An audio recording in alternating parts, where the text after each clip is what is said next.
Hello, newspaper fans, and welcome to our latest live British Newspaper Archive webinar. Thank you very much for joining us. Today's fascinating talk is entitled Using Newspapers for Local History Research, I must add, with Michala Hulme, who's a very special guest, who we've actually had on one of our old Find My Past webinars before, so if you recognise her voice, that may be why. So yeah, back in March, she recorded a fantastic webinar for our sister website, Find My Past, which was all on social history for genealogists, and you can find that on Find My Past YouTube channel. But anyway, back to newspapers. That's what we're here to talk about today.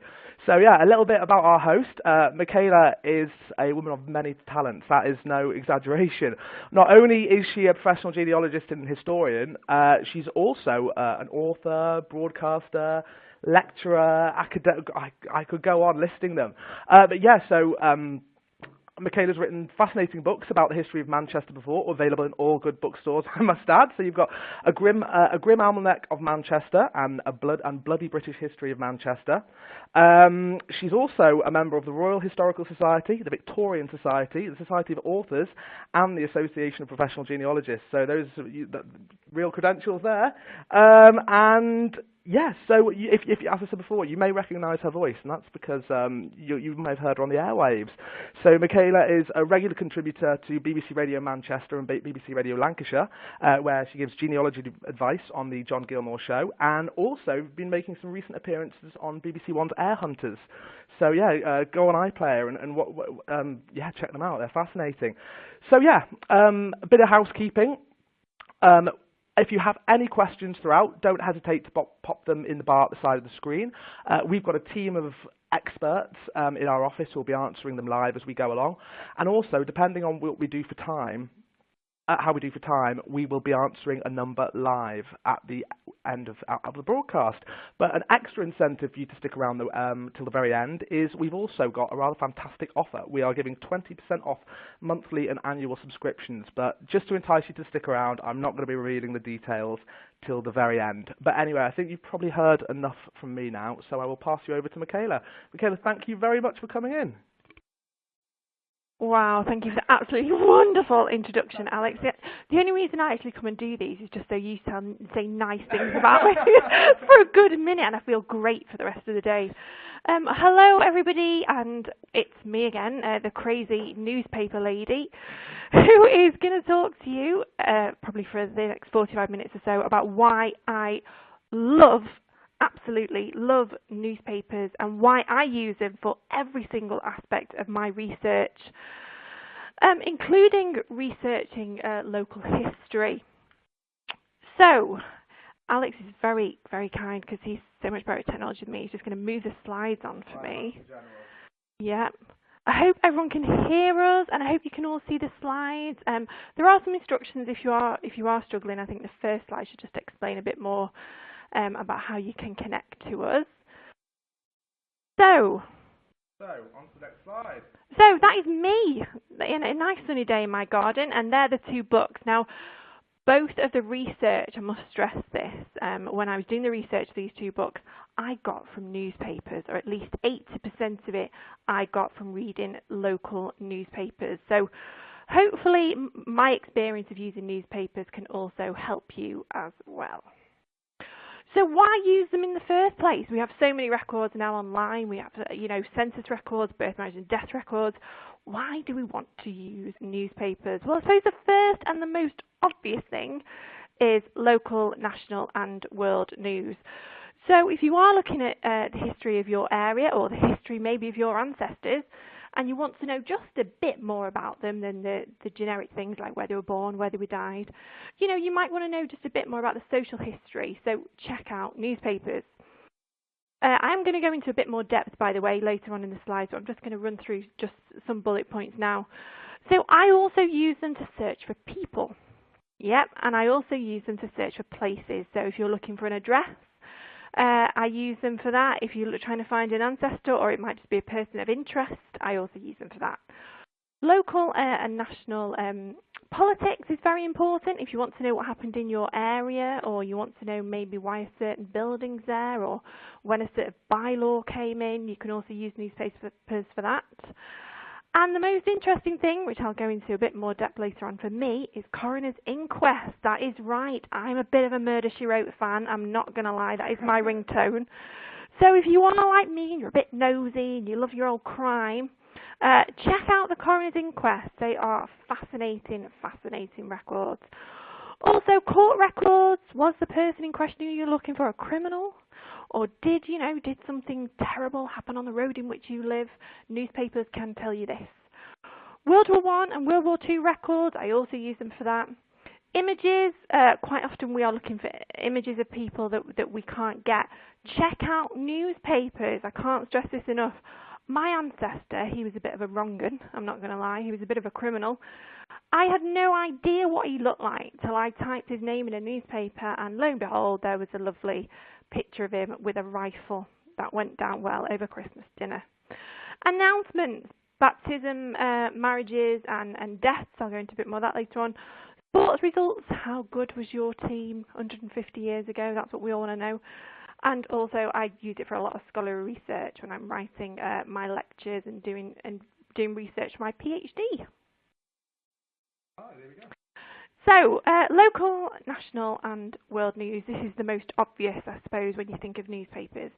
And really for me, it's when I'm ever looking at maybe an ancestor or a period in history, it's not just enough, because I'm really nosy, if you've not already gathered by now.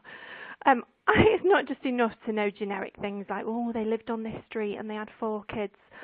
That's great, but I want to know what the world was like in which they lived. So I want to know things like, who was on the throne and how much did they earn, and, well, why couldn't they vote? So I use newspapers first and foremost to get a good grasp of social history. So I'm just going to show you, if I just move on to the next slide, how we do this. So say I'm looking at national news. It's very, very simple with the British Newspaper Archive. And when I say literally anybody can search, literally anybody can search. I've used quite a few search engines over my time, and sometimes you need a degree just to figure them out. And then when you figure them out, you need a degree to try and find a result that matches what you're asking. You don't get this with the BNA archive, which is fab. It is dead simple. So all I did was type in the search engine, I just typed in death of Queen Victoria. Really straightforward. And that's just because I wanted to know a bit more about Queen Victoria. Bit of a fan. She's on telly at the minute. If you've not seen it, it's quite a good programme. And I really wanted to know when she dies, because if you're anything like me, I'm watching it, but I just want to know, when does this end? How many more series have they got? When does she die? So quite simply, I just typed it in, and it gives you a long list of dates on the left-hand side. If you go down, it will give you newspapers. It will also give you regions. With something like the death of Queen Victoria, I don't limit it to a region, because the news was national, so there might be more interesting stories in a newspaper in Scotland than there was, for example, in a newspaper in London. So I don't limit it by that. So quite simply, I just type in the death of Queen Victoria, and then all my results come up. Bam, very straightforward. But what if you want to know a bit more about where you live? So the death of Queen Victoria is quite a national story, and there will be loads of results. But what about if you want to know about, say, your local area? Well, I grew up in a very tiny place in Cheshire in the northwest called Bramhall. Nobody's probably ever heard of it. In fact, Alex has a blank look now, thinking. I do. I'm not too far away. Really? Yeah, do you know Bramhall? Oh, the Wirral. Yeah, we're practically neighbours. Practically neighbours. So I just thought, okay, so I want to know more about the area in which I live. So it's not going to be a national story, but I'm just going to type it in anyway. And as you can see, there are loads and loads of results, which is great for me as a social historian and trying to find more about my local history. Now, as I mentioned previously, if you just look to the left, you can actually refine your search. So you can click on the dates if you have, if you're looking for a particular incident, that's fab. Or you might want to go to the newspaper, more of a local newspaper. For example, for me would probably be the Manchester Evening News or the Manchester Courier and the Lancashire General Advertiser. Now, doing a local history search like that is very straightforward and very easy, and it will give you a variety of results. So you may find that a particular crime happened in that area, or it may just be as simple as somebody was looking for a job, or it could be something, I think one of these which made me laugh was that a dog had gone missing when I typed in Bramall, and there was a big reward for a dog. So clearly a person after my own heart, because that would be me. So there are, if you want to look into social history, it is really easy just to type in a name like where I grew up, Bramall, and you will get a load of results, which is absolutely fantastic. Really straightforward to do, and if you have got the time, which, you know, when you start in this process, it's always quite a long process, but if you've got the time, it is worth just sifting through, and you really will get a good picture of what was going on in the area where, you know, where, say, for example, your ancestor lived at a particular moment. So, just flicking on again. Yep, so that's just showing you I just took another picture of this slide, actually, just to show you. Just on the left-hand side, it just gives you a bit more about the region. So if, say, for example, you just wanted stories that were concentrated, you know, from Northwest newspapers, just click on Northwest England, or below Greater Manchester. Always be a bit careful then when you do that, because sometimes when the stories went out, a lot of different newspapers picked up on, you know, particular stories, and they may have another angle. So even though you think, oh, it's a local history, you know, I'll just click Greater Manchester. As I said previously, you may find that a newspaper in Sheffield had spoken, you know, or had a tip-off or spoke to somebody else, and they just have a bit more information. So for me, I always try and leave that a bit more open-ended. But yeah, if you're just talking about the dog, just see the red setter, the dog strayed from Bramall Sunday last. Any information gratefully received. So clearly that must have been one of my ancestors. I guess one thing I remembered as well, I guess one of the things that's handy about the counts at the side is they're a good indicator of what you're up against, really, aren't they? So if you do a search and you're getting back, you know, 12,000 results like that, normally it's quite a good indicator that you may need to go back and narrow things down a little bit. Yeah, of course. I mean, obviously it depends on your keyword search. So if you are looking for something in particular, as I'll show you on the next slide, so when it picks up, if you see the little blue boxes, that is the keyword search for Bramall. However, if you want to put in another word next to that, like, I don't know, for example, maybe dog or murder, then obviously it will narrow it down further. But if I'm trying to find something very non-specific and I just want to know things, you know, what happened in the area, then you can just literally leave it as Bramall, and as you can see with the blue box around the Bramall, it does pick up on the name. So yeah, so I find that really interesting, especially if I'm looking at the social history of where I lived or where a person lived. Address searches. Now, if we are looking at an address, more often than not, the first sort of record that I would think about is probably something like a census record. And census records are brilliant. They will tell you, you know, about who lived in a particular address, which is all fantastic. However, generally they're not going to tell you if something really interesting happened on your road, which we all want to know. So I very simply just type in an address, there you go, Brown Street, and just see what comes up. Now, this is where I would recommend, there are millions, possibly, might be a slight exaggeration, but there are many different Brown Streets all over the country, so here you would need to be a bit more specific. So you might say put Brown Street, I don't know, Leicester, or Brown Street, London. I would recommend doing that. But address searches are really interesting, and it's something that as a genealogist I always put in. Whenever I'm looking for anybody, I always put their address in. And it can tell you things like, you know, well, what I find interesting is crime. You know, did any particular crime happen on the street? It may actually tell you when that street was built. You know, somebody may have opened it, or it may tell you when that street was knocked down. So if you are looking for the social history of where your ancestor lived, or where anybody really lived in particular, if you're doing some sort of research, just type in the street in the newspaper search box and just see what comes up. Yeah, so just go to the next slide. Yeah, again, I'll just quickly talk about this. I was actually doing some research. This is a very normal terrace street, if you can see by the slide. And I couldn't understand when I saw a later picture of the street why the house that I was looking for was actually missing. And it wasn't until I actually did a newspaper search that I actually found out that a chimney from a factory next door to this house that I was looking at, which was in Manchester, actually came crashing down into the house, killing the occupants of the house. And actually, literally, there is nothing left. The house was completely gone. Now, I obviously, I'm not saying that there weren't records out there that could have told me this information, but I typed in this street in Manchester, and within literally, I don't know, a couple of minutes, this story just kept coming up about this chimney which literally fell during some gales into the house and demolished the whole house. So it does save you a bit of time researching. If you are looking at a particular address, just type it in and see what comes up, because as I say, it would have took me endless trips to a records office to try and find out what happened to this property where it did actually make the news. Just out of curiosity, is it that central house, the one in the middle? That was destroyed? It's actually not that house, but I'm looking at that house, and to be fair, that little chimney on the right there looks a bit... It does look like it's about to go. It does look a bit suspicious, doesn't it? But yeah, no, it's actually... There are actually images of the house, which you can, if you type it in on the newspaper, it does come up, but I didn't actually use that. That's just a generic terrace street, which looks identical, but that chimney does look a bit suspicious, doesn't it? And also, were the houses on either side destroyed, or was it, wow, literally just the one in the, that's some terrible luck, isn't it, for the...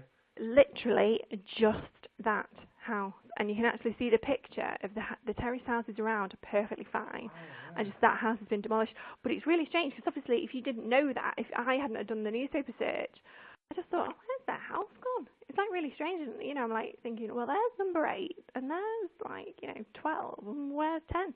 And it was literally doing the search actually came up and told me what had happened to it. Yeah.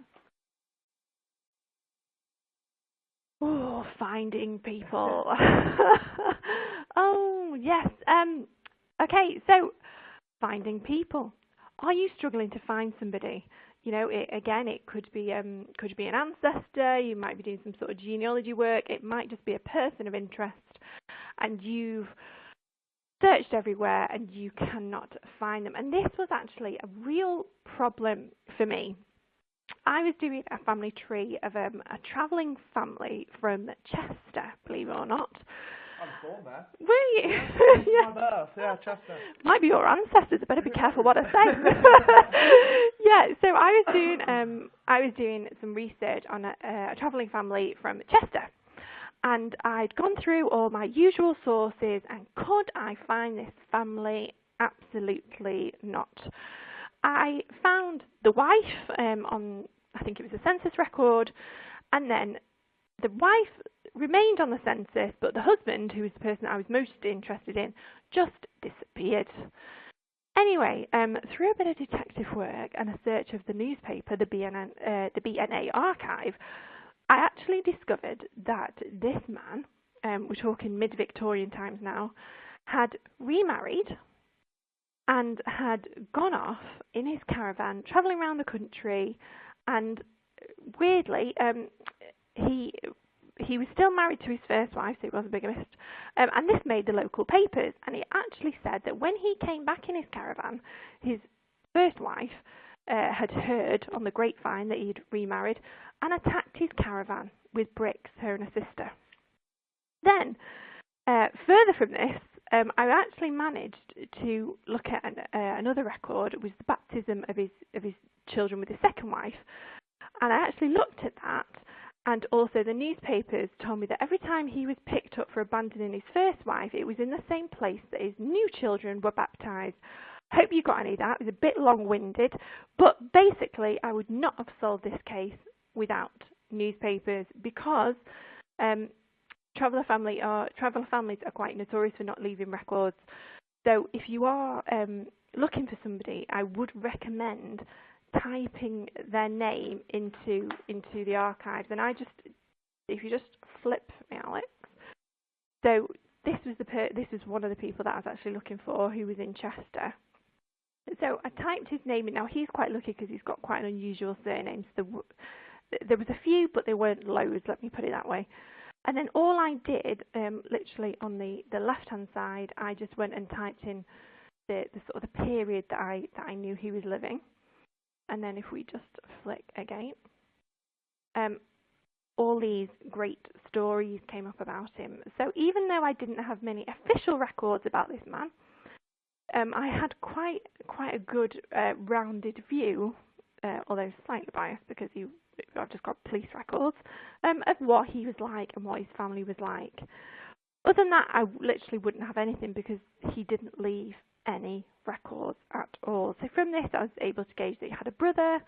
I was able to gauge that he'd been married and that he was a traveller, and then also that he'd remarried, which then enabled me to go on and find the family tree of his new wife. So rather a long-winded one, but I hope that's helped somewhat in your quest. So definitely type in a name in the archive because you don't know what will come up, especially in my case. When I typed it in, I found out that my great-grandfather had shot somebody. Oh, wow. Yeah, he shot somebody in Australia, believe it or not. And if it hadn't been for the newspapers, my grandfather would never have seen what his dad had looked like because we didn't have a picture of him at all. And it was only when I did a search on the newspapers that I actually found a picture of him. Wow. So, and it's really strange because he actually really you can see that they're all related, that my dad's related and my granddad and stuff to him. But yeah, so without the newspapers, I would never have known what he looked like, to be fair. So yes, they've really been helpful for me in my own personal research. So moving on again. If I am going a bit fast, by the way, because as you can tell, I get really excited about newspapers. If you've got any questions, as I say, I will be answering some questions at the end. And also, are you going to make the slides available? Yes, yeah, of course. So, yeah, the slide, an on-demand version will be sent out to you all afterwards. So if you've joined late for any reason, don't worry, you're not missing out. Which you'll be able to watch at your leisure, basically. So yeah, this isn't your only chance to catch it. There'll be many more. Okay, so coroner's inquests. Now, I could literally talk to you for probably about an hour about coroner's inquests because they are fascinating. Most coroner's inquests made the newspapers, so this is kind of only really relevant if the person you're looking for, or I don't know, maybe you're looking for a particular area, it has to have some sort of unexplained death about it, which is why it would have made the newspapers. Coroner's inquest generally took place, especially in the first half of the 19th century, in a pub, believe it or not. Yeah, I found that as well. I found out, I now live in Twickenham, so I was doing a little bit of searching around Twickenham, and I found out that a pub I regularly drink in, which is coincidentally the oldest one in Twickenham, all the mentions I found to it were bodies being brought in, because it's right next to the river as well, so you get a lot of people who'd be found in the Thames, and then they'd literally be popped on a table in the pub. Yeah, mind blown. That's where I drink regularly at weekends. Yeah, it's quite funny actually when people say to me about the pub. So in the sort of the Victorian times, your pub was literally everything. It was your meeting room. It was a place where you'd bring bodies. It was, a place where people would get employment. It was a labour exchange. So yeah, so pubs were real key to Victorian society and still are today, I think, in most places. And actually, I've got one more tip about that. If you are, because this actually set me off on a bit of I'm curious about researching pubs now. And one thing I did find is, it might sound obvious, but pub names do change. And you will normally be able to find some evidence of that, whether it's on a local history forum or a local history blog or something. But yeah, if you're interested if you drink in a particularly old pub, don't take for granted that what it's called now is what it was called then. So yeah, just do a bit of background digging, and who knows? Yeah, you might find morbid stories of bodies pulled from the rivers, bar fights. Who knows? Yeah. Yeah, and we're moving on from that. With my fascination with all things slightly macabre and a bit odd, I love coroner's inquests. So they are a fascinating resource for many reasons, really. If you have somebody or you're looking for somebody and they died in particularly tragic circumstances, it is worth, again, as we mentioned before, doing our people searches. Just type in your name, type in their name, and just see what comes up. Also, if you live in a particular area and you are looking at your local history, it's worth having a look in your local paper. So this is where you would have to search by the region, really, to get the newspaper local to where you live, which should contain basically the coroner's court, what went on.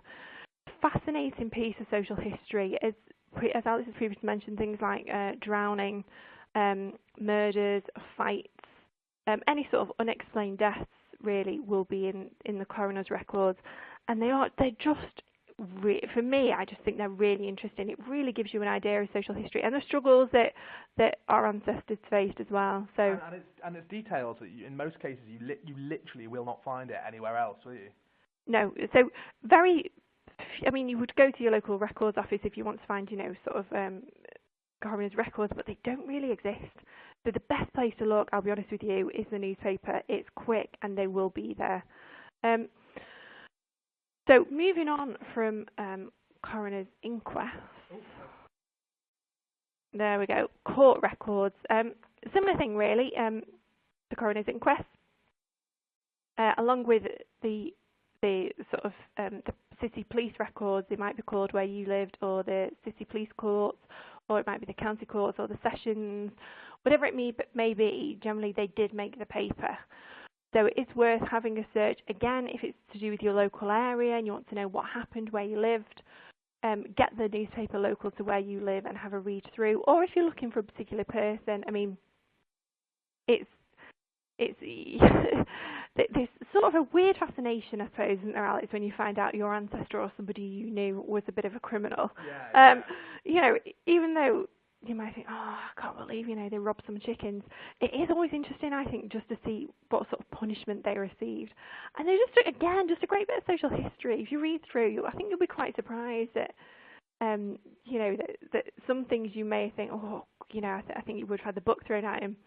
They sort of didn't. And then things that we may think now is quite trivial, like shoplifting, they got transportation for life sort of thing over to Australia. So it is really interesting. Don't they call that didn't they call it the bloody code or something? I seem to remember reading about this.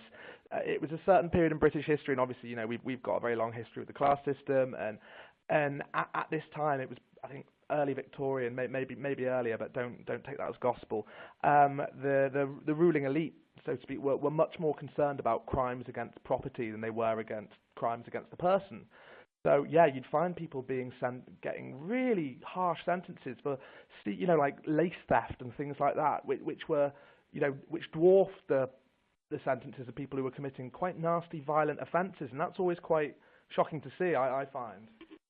Yeah, I think the thing with court records as well is it does give you, just going back slightly, a great social history of your area, because I know. Yeah. As I say, the books that I've written are all about the sort of the history of the bloody British history of Manchester. So they're all crime books, they're all true, factual crime stories.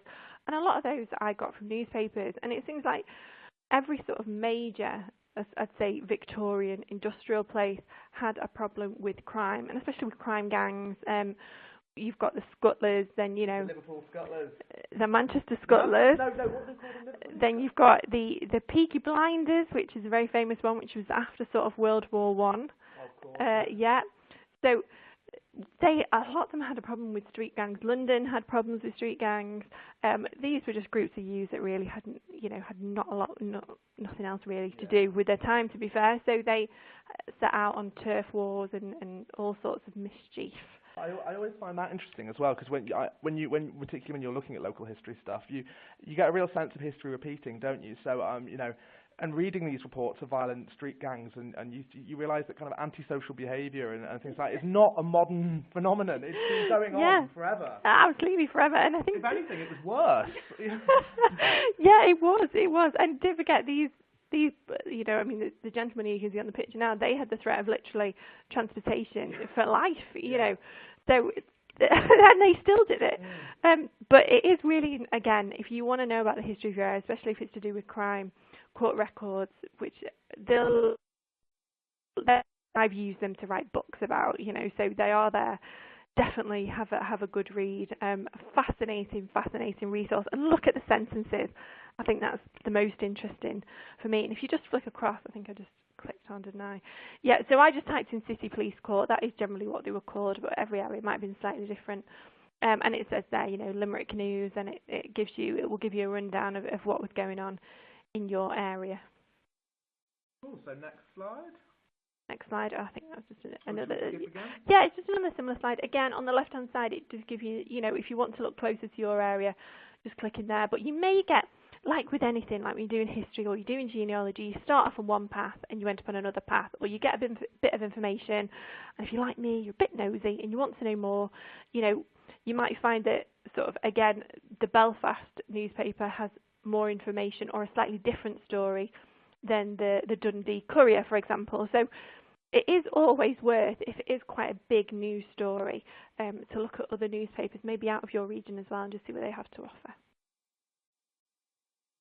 Moving on. World War One and World War Two. If you are lucky, and I mean, in the nicest possible way, you may have come across some World War One or World War Two records about maybe an ancestor or the place in which you live. World War Two is a bit more tricky because they've not been released yet as such. But World War One, again, most of these records don't exist because they were bombed in the Blitz.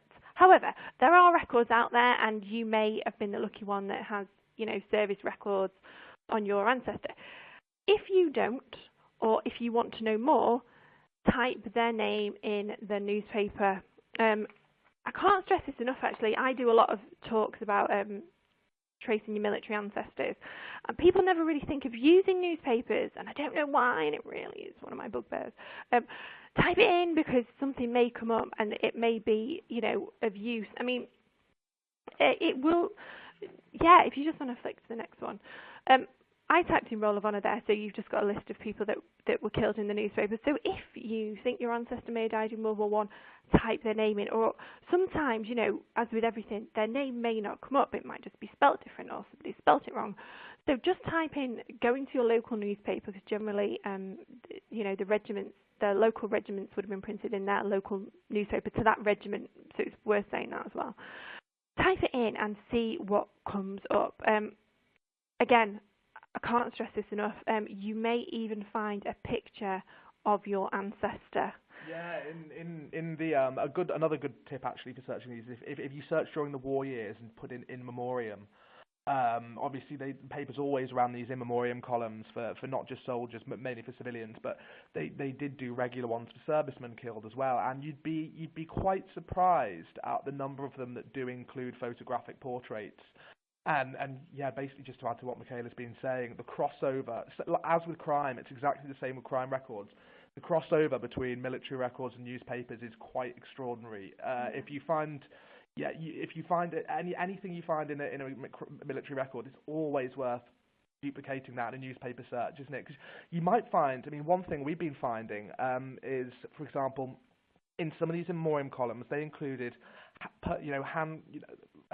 heartfelt tributes written by family members in their own words about these young men that had been killed. And where else would you not only are you reading their own words and getting an idea of what they felt about this person, but you're getting a sense of their grief and the loss.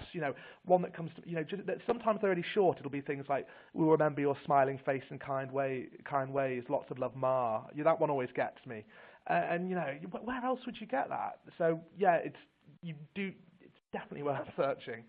Yeah, I can't stress, as I say, I do a lot of talks on finding your military, finding your military ancestors, and people don't think of using the newspaper, and I'm like, why?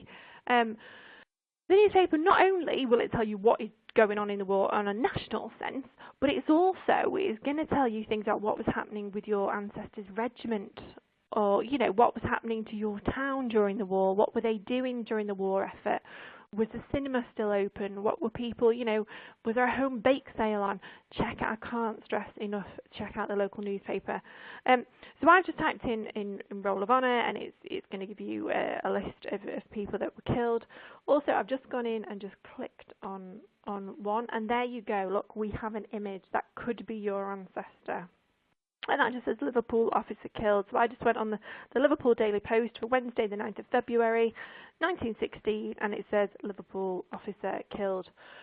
So it is worth, I can't stress enough, to check out the newspapers. They may be holding a load of secrets, and it may really help you. I can't stress that enough.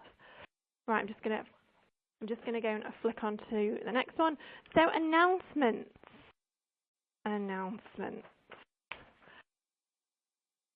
Always really useful announcements. if you've been struggling and you're trying to find a birth, or you're trying to find a marriage, or or you're trying to find a death, check out the announcements. A lot of people did announce the birth of a child, or the marriage, or the death of somebody in the local newspaper. Generally, if you're looking at the 19th century, you'll find that these people were a bit more affluent, probably more your middle class sort of relatives, ancestors. But during the 20th century, this changed, and a lot of people did announce a death in the newspaper. It is worth having a look. I'll just flick across and show you. There you go. I actually was doing some research on a family tree and actually found out that a gentleman was not the one I was doing in Chester, by the way. As you can see, I worked with a lot of bigamists and found out somebody was a bigamist by looking through the newspapers and finding a marriage. And I thought, that's funny, he's already married. So it is worth checking out. This is from The Stage, which is a theatre-based paper. And a new edition as well. It was only joined a couple of months ago. I love that. Love that. So, again, and that's probably worth saying as well. If your ancestor was an actor, check out The Stage. If they literally were on stage, check out The Stage. They may be mentioned. It is worth having a good look. So,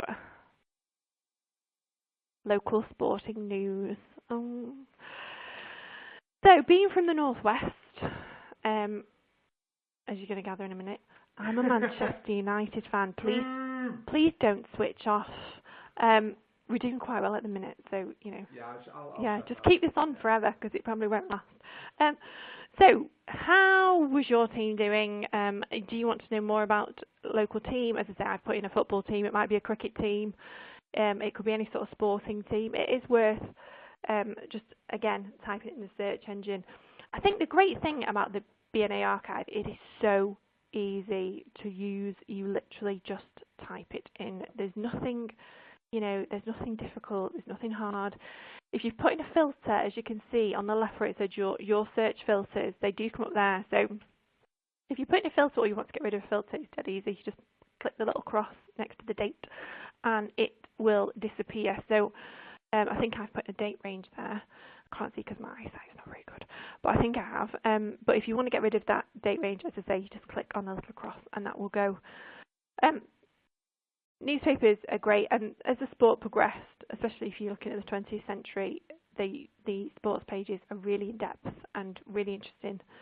So have a look. I was doing a documentary actually on a boxer, and I wanted to know a bit about the history of boxing, and I used newspapers, and some of the boxing stories from the early Victorian times were amazing. They were literally bare knuckle fights on, sort of on the edge of canals. So it was really fab. But yeah, if you want to know more about the sporting history of your area, just very simply, just type in the search engine and see what comes up. So I'm going to pass you back over to Alex now. As I say, I do use newspapers for every single aspect of my research. It's really quick, it's really easy. All you've got to do is just simply type in a name. And I don't say that, I'm not just saying that, I should say I'm not really saying that easily, really, because I know tracing people and especially finding your ancestors can be really hard. I know some people are probably listening to this going, well, we saw it on the telly. It said just, do this and then all this will happen and one of our family tree and it's not happened. Using the newspaper archive is really straightforward and really simple, so I can't recommend it enough, and you will be surprised what comes up. Not, you might not find something for your ancestor. I mean, if your ancestor, generally wasn't in the war and they were very sort of law-abiding, or particularly maybe if they were a woman during maybe the Victorian times, they may not feature. However, where they lived, the street where they lived, maybe where they went to school, or something will come on there and you'll think, oh yeah, I can add that to my social history. So anyway, thank you very much for listening. I really hope you enjoyed it. I will be back in just a small second, but I think Alex has got some really exciting news, so do not move anywhere. Yeah, it's time for the payoff. Your patience will now be rewarded. Thank you very much for joining, and I hope you enjoyed that as much as I did. I learned some stuff myself there, very fascinating. So thank you very much, Michala. That's yeah, really enjoyed it. But yeah, as you see here, this is our special webinar offer. So if you use this code here, see there, BNA Webs 917, that will give you 20% off a monthly or an annual subscription. And yeah, so claim it and get searching. I guess I just want to chat about newspapers more now. Why not? So I wanted to say, in evidence to what you were saying about the military records, I had a discovery like that the other week. So yeah, I'm helping my father-in-law is wanting to do some family history research for his mother for her birthday, and the one they're really interested in is her uncle who raised her, because her parents had, both died during the war, sadly. And they knew he served during the First World War, and they knew he was an officer, but they literally knew nothing else about him. And we tried searching military service records, couldn't find a jot, and I think it's probably because his was one that didn't survive. I mean, he was an officer, so they might have actually had some at the TNA, but that would have required going to the TNA. We were also lucky because he had quite an unusual name. His name was Rivers Bosenkat, which sounds very much like an officer's name, doesn't it? How posh are you? I know. Well, yeah, no, this isn't me. This is my girlfriend's family, but so all we did was to put his name in the search, very plain search. Didn't do an advanced search or anything. Just put Rivers Bosenkat. The first two articles that came up, one was describing how he'd been awarded the Military Cross, which the family had no idea about. You know, it included details of the full citation, revealing exactly why he got it. And the second included a photo of him getting married in full uniform. So, and that was literally just one search, just his name put in, and that's what came back straight away. Yeah, I was going to say, I actually did a very similar search on one of my ancestors, who I knew very little about. He didn't really appear on any census, and I think I had maybe a marriage for him. And when I put in his name, and he was George Hughes, I thought, oh, there's going to be loads of them. It actually turned out he's one of the first train drivers, and he actually had an accident in his train, and it was all recorded in the newspaper because a woman tragically died. But it was a really foggy day, and basically true, in them days there was no railings. You know, we literally walked across the track. And it was a really foggy day, and a train had hit, another train was coming, and one of the trains hadn't moved out of the way quick enough. Anyway, the woman died, and the inquest was held the day later at the local pub. And I knew very little about him, and it was only when I started to investigate this, because it's like with anything, once you've got that little strand, you can then go off then and do research. So obviously I knew then he was a train driver, which then, right, okay, well I need to know more about trains, and are there any archives or any material left, you know, to do with train drivers. And I found out, I basically got, you know, the whole overview of his life, but I wouldn't have got that if I hadn't have originally found this article about this train accident in which he'd been involved. So yeah, for me personally, you know, they've really helped shape my understanding of my family tree and my family history, which I wouldn't have got using any other source.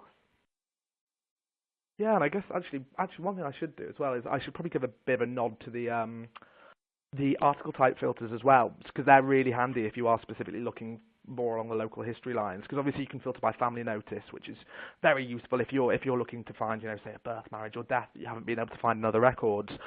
But my literal favourite filter to use is the illustrated one, because, sorry, I've just logged myself out of my computer. I just need to pop my password back in. This is live. There we go. Oh no, sorry, Michala, would you take that? Yeah. Hi, you're back with me again. While Alex is logging back into the computer. Yay! You're back on. Hopefully you can see us again. Or well, I can't really see us, but hopefully you can see our BNA picture. Hang on, I'll just put him back on. So yeah, basically what I was saying was the illustrated filter is my favourite one to use, because obviously the archive contains photos dating back to the very earliest days of photojournalism, but also sketches. So it's really lovely just to put in, say, the village you grew up in or something, and see all these lovely photos from the 30s, 40s and 50s of summer fetes, you know, of local events, of local amateur dramatics performances. If your ancestor was involved in an amateur dramatic society, you know, there's a good chance the local paper would have taken snaps of one of their performances. You know, and another filter as well, which is really useful as well to get an idea of the area your ancestors would have lived in, would be the advertisements one. So if you search purely for adverts, obviously it won't tell you lots about your family, but it will give you a real idea of what kind of shops and businesses were operating in the area, what the general local economy was like, and yeah, it just gives you an idea of what they might have bought and where they might have shopped. Also, as well, if your ancestor had a particular job, it is worth checking the adverts because sometimes it actually tells you or gives you a rough idea of what they would have been paid. Oh, of course, Because yeah. sometimes it will say, you know, we are looking for a cook, we will pay them so many shillings a week or so many pounds per year. So if you know, my ancestor was a domestic servant in a particular area during a particular time period, if you do a quick search on the newspapers and again look in the advertisements, it should or it may just give you some idea of how much they earned. Again, it's all these little tricks. I think once you start to read the newspaper and start to see it as a bit more of a, once you get your head around it, it's slightly different to ours because the advertisements come first generally, especially if you're looking at 19th century newspapers. It's not, you know, I think once you sort of get your head around the format of the newspaper, they are really, really brilliant, really brilliant. Yeah, and that's just reminded me actually, as well as so it's not just adverts for shops and services. I've found sort of my own family in the advert sections, but you know, people seeking employment or offering employment. So you know, they're not just advertising goods or services. You might find, you know, gardener seeking work, 10 years experience, da da da. And yeah, I found one of my ancestors looking for a gardener, saying how much he would pay him, and you know, that just gave me a bit of an idea about, you know, he obviously had enough money to pay a gardener, and obviously had a large enough garden to have use for a gardener. Just little clues like that. And one more shameless plug. Actually, it's not a shameless plug. It's great. One of the things I wanted to mention was that we are adding new titles and new pages every single month. New pages are being added every week. We've ramped up digitization, so lots is being added at the moment. And you might have seen over the past few months quite a number of specialty titles have been added, so some even come in colour. So, like Michala mentioned earlier, the stage, that's a new addition, the Tatler, which is amazing, particularly if you're looking for society photographs. So I was doing a family tree for a politician the other week. I won't say who, but let's just say his family were rather well-to-do, and they had an unusual surname. And we popped his name in the Tatler, and it just came back with all his relatives, going back, you know, 6 or 7 generations, all at race days with large hats on. And all that kind of stuff. But actually, I think we probably should get onto some questions because they've been coming in thick and fast, and it looks like the team have answered loads, but there's still quite a few for us to get through. So let's see how many we can get through in the last 10 minutes. But saying that, it doesn't matter if we overrun slightly. So the first one is from Bobby Jacobs. Thank you very, very much for sending this in, Bobby. Bobby said, basically, I think this is relating to what we were just talking about, adverts. He said, any suggestions on finding more information about a store or a business that closed years ago?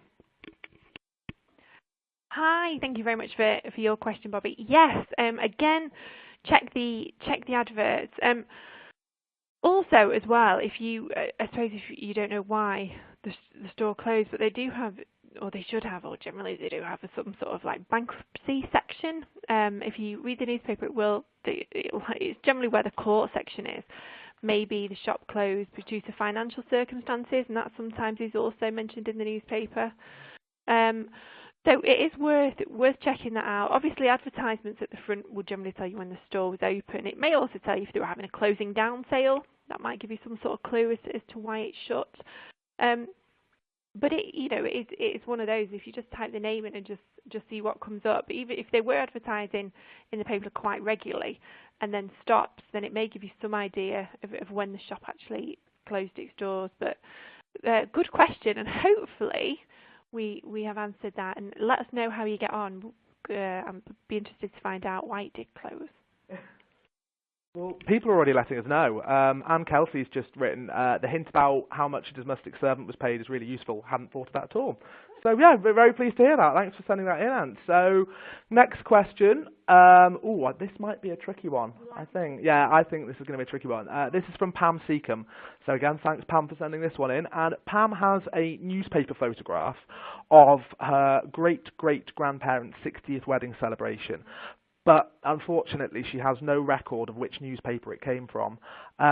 This sounds like a bit of a needle in a haystack jobby. But any suggestions on how she'd go about locating the original archive? Because she's already searched by name. Yeah, I think this might be a bit of labour of love, but if it's your ancestor, I'm sure you'll do it. What I would do is actually search find out, obviously I'm not quite sure where you're based, Pam, but if you have a look in the newspaper, the local newspaper to where you lived, because that's generally where it's going to be, and obviously I'd do a date search. So rather than do a name search, which obviously hasn't produced anything, do a date search and just have a sift through it yourself. Sometimes, like with anything, the name might have just been spelt slightly wrong, or so what I would do just as a backup, just have a look. You would have obviously the date of when their was it 60th wedding anniversary. Yeah, great grandparents 60th. Yeah, so you must have. You could calculate from the year of marriage. So you would have a rough date calculated from the year of marriage when it took place, and I would just have a look where they lived. There would only have been, obviously there are not as many newspapers, as many as they are now. Saying that, I think a lot of them have gone online, haven't they, nowadays? Yeah. But if you have a look where they might have been, I don't know, maybe 2 or 3 in your area or the area which they lived, I'd have a look. So I wouldn't search by name for that one if nothing's come up. I'd search by date and the area in which you live. And please let us know. I'll be dying to know if you find out what happens, and the newspaper, and hopefully it might give you a bit more information about why the picture was in the newspaper in the first place, which is always interesting. Brilliant, and I've got a feeling this next one might be right up your street because it's from your hometown.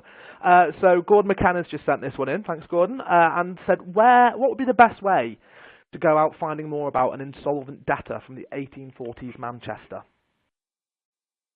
We love debtors. We love debtors. This is a bit of a tricky one. A try name search in the newspaper, probably the Manchester Courier would cover it at that point, Manchester Times and the Manchester Courier. However, not all debtors, I'll be honest with you, appeared in the newspaper. Potentially, if the debtors' prison was Lancaster at that point, Lancaster Castle. So they may have some records to do with debtors. I've sifted through a lot of newspapers and they're not always included, but it is worth a name search. Again, search by date if you just want to have a look through, if you're pretty confident you've got the date when the incident occurred.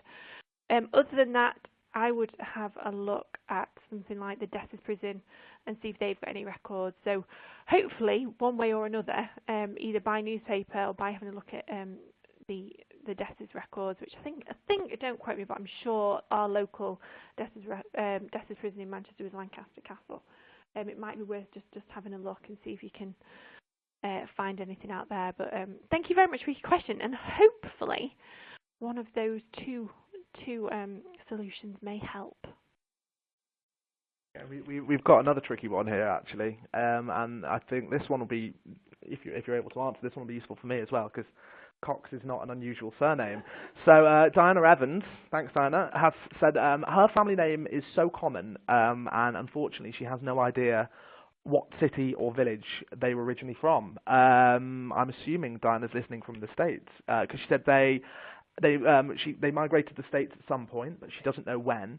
But basically, she'd just like to know how would she go about narrowing it down when you've got a very common surname to work with and you've got no idea which part of the country you're even looking in.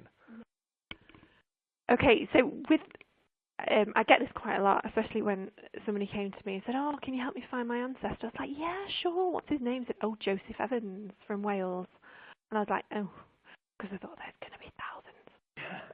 However, what you're best off doing is starting in the present and working backwards.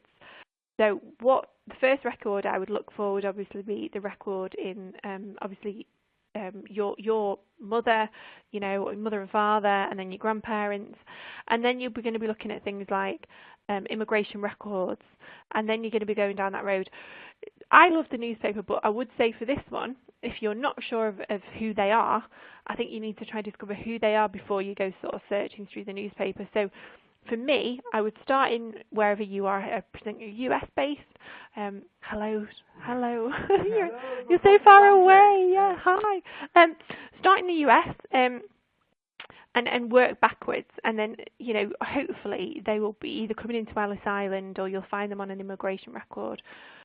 Coming from the UK. I know if you are looking for somewhere, Find My Past have got some great records if you are looking to sort of looking at immigration records. And then hopefully I'm not quite sure of the time period, but you may be able to pick them up on census records or birth, marriage and death records. And then once you've got a name, it is worth having a good search of the newspaper, like we've said, and trying to find them. I feel that the screen may have gone off again, but do not worry. They can see. Oh, you can see. Oh, that's fine. You can see. So basically, work in the present, work backwards. Immigration records are going to be your best bet is to find out when they came over, but obviously to do that you do need a name and to find out sort of what area that they came from, which you can do. It is difficult, and I'm not going to sit here and say, oh, if your name's John Smith, it's going to be really easy. It's not. It's not. However, once you know a bit more facts, so you've got a name and you know what they did for a living and you've got a rough date of birth, maybe a date of death, it does help them when you come to look at things like, ships registers, where it will give you sort of a name of birth and where they were going when they went to America. And so yes, I would say, sorry, even though you have got the name, if you do need I'd say just a bit more information. So for me, start in the present, work backwards, have a look at ships manifests, see if you can find them coming over, and then have a good search then when in the UK. But by all means, keep in touch and let us know how you get on, and I'm sure we'll help you. Whatever help we can offer. I'll give. So just keep in touch and let us know how you get on. Cool. We've actually had a tip sent through from one of our listeners into one of the questions we answered before. So thank you very much, Miko, for sending this in. And that's just something else to add. If you tune into webinars in the future, feel free to share tips. It's not just about asking questions. If you've got a piece of advice that you think could help other listeners, by all means share them. So Miko said that this is in relation to the insolvent Manchester debtor, that while they're not always picked up by local papers, they should appear in the Gazette. And I didn't know this, but apparently if the court did declare them as insolvent, then it was a requirement that it had to be printed in the Gazette. So there you go. I did not know that. I'll pass you that. Yeah, also as well, I use the London Gazette for a lot of things. So if your ancestor won an award, by the way, in World War One, check the London Gazette out. It is a brilliant resource. My ancestor won the military medal, and I only found that out by looking at the London Gazette. So again, I always stick my name in that paper as well, just to see if anything comes up, because they do actually have a list of people that won medals during the war. So that's always very interesting. I should pass you back to Alan. Yeah, go on. I think we've got time for one more super quick question, I think. And I spotted this one because, again, I think with your previous books, this might be right up your street. So Robert Johnson, this one isn't massively related to newspapers, but still, I'm sure you'll be able to help. So Robert's asked if a relative committed suicide, would they have been buried? I guess it depends on date, but would they have been buried in normal burial plots, or would they be assigned to a special area? It really does depend whether they were buried by the state or not, and it depends on the time period as well. So if you had an ancestor that committed suicide, their death was recorded as suicide, a family member, and I know this because I'm doing a lot of work on this with a PhD at the minute, a family member could step forward and pay for the burial, in which case, and again, this it does has regional variations, in which case they could be buried in a public grave, and there's a chance that they could be buried in a private grave. If the state stepped forward and they were buried as a pauper, as in the state paid for the burial, then they would have been in a public grave also. Sometimes there's a bit of confusion with public graves, and hopefully at some point we'll do a webisode about about burials and deaths and all things like this, because it's a really interesting subject, and a lot of people ask me about this.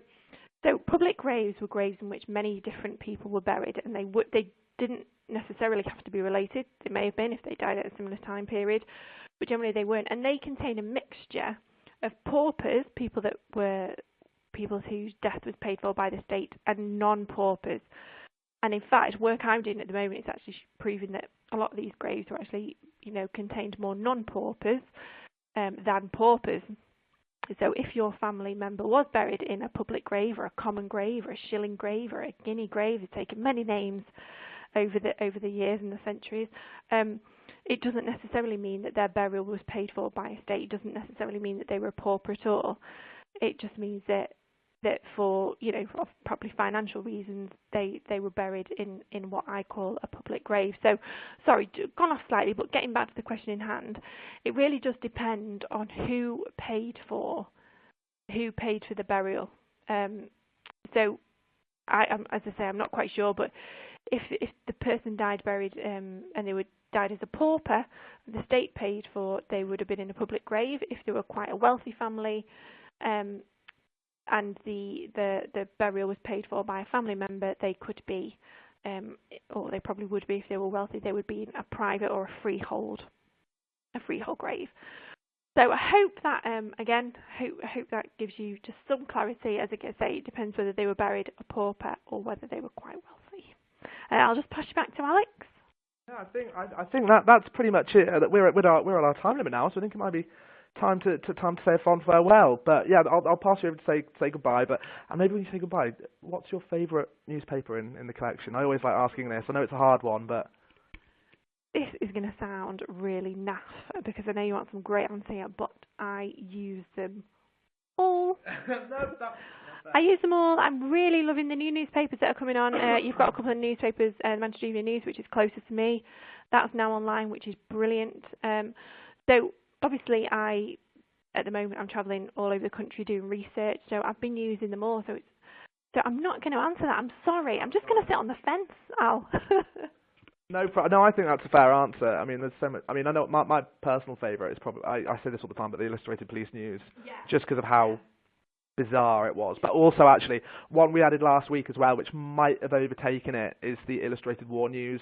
We added that really recently, and it has to be seen to be believed. If you're interested in the First World War, you need to check it. It's fantastic. But yeah, anyway, I think it's time for us to say bye. So thank you so much for listening. Please tune in and join us next time.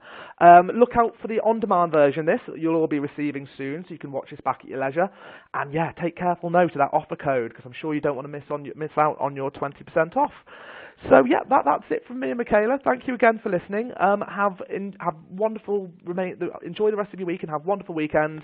Hopefully packed with lots of interesting newspaper research. But yeah, so bye from me and Michala, and thanks again.